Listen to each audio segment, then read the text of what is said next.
What is up YouTube? It's Go Explicit, the best source for GTA 5 knowledge. I have another video. This time I'm going to be talking about what you should avoid buying in GTA 5 Online. This is going to be for beginning players, especially like lower level people, maybe if you just don't have a lot of money. This isn't necessarily don't ever buy them, but this is just stuff that I would avoid wasting your money on, and a lot of people don't realize that they waste their money on in GTA 5. So the number one thing I think would be yachts. And don't get me wrong, yachts are a great way to have fun in GTA 5, especially if you have a lot of friends. They're really cool to explore, look at, and travel around in. But yachts don't really serve a purpose to make you money. Yes, you can defend them maybe in a yacht defense and make $30,000, but are you really making money at an efficient rate? So I think the biggest thing that people buy, and maybe you specifically don't waste your money on yachts, but I think that a lot of people don't realize they're really just for show. So if you do purchase yachts, make sure that you have the money and make sure that you already have other things that actually make you money before you purchase the yacht. Another big thing that I think people waste money on is clothes, and obviously you need clothes in the game, but I think I've seen a lot of players go overboard when they buy clothes. Yes, if you have money, then by all means, buy whatever you want, but I think when you're starting out, getting a few outfits that you need for certain things is fine, but especially like the luxury stuff or certain heist things, they can cost a lot of money. I don't think you actually realize how quickly it racks up if you purchase 4 or 5 outfits at 50 grand a piece. So just be careful whenever you're buying clothes.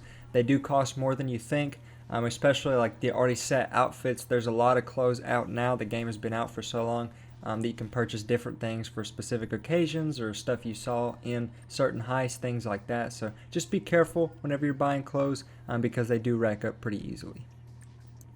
Next on the list is weapons. And now this isn't all weapons, but it's more the worthless weapons that you probably don't use that much.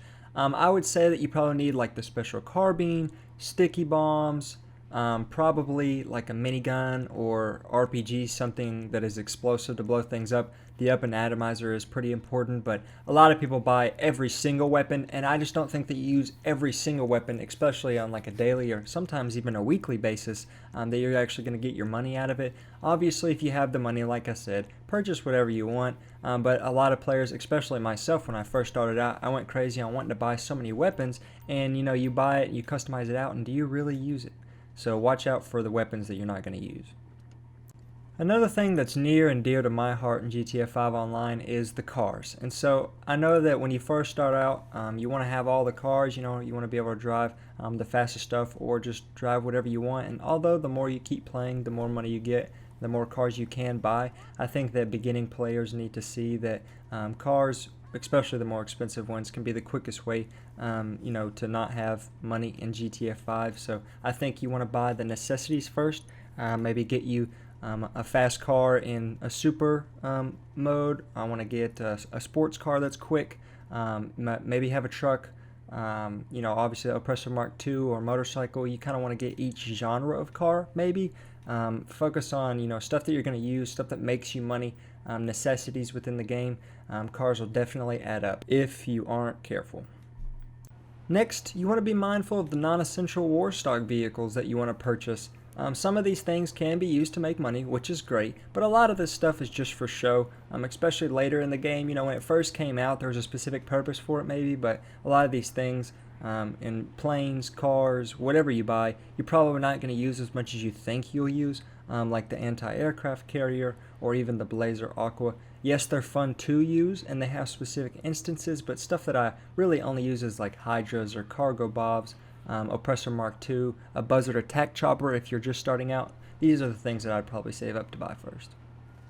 Lastly, this one may seem fairly obvious, but you want to watch out for those planes and helicopters that you're not going to use that much. The Luxor Deluxe, the Swift Deluxe, those are ridiculously overpriced, and you're probably going to use it maybe a handful of times, unless you just play all the time. So be mindful of what you buy.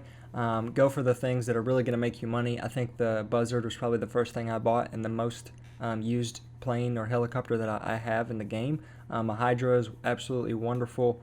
Things like that, you really want to be careful because they can add up just like cars, just like the non-essential Warstock stuff, and you really want to be careful of that stuff. Thank you guys so much for watching the video. I hope it helped. Please like, please subscribe. I'm trying to bring as many videos as I can that are helpful, especially if you're just starting out. But even if you've been playing a while, I'm hoping that you can learn something from it. Please let me know if you guys have any questions or if you want to learn anything else or know about anything else. And I'll see you guys in the next video.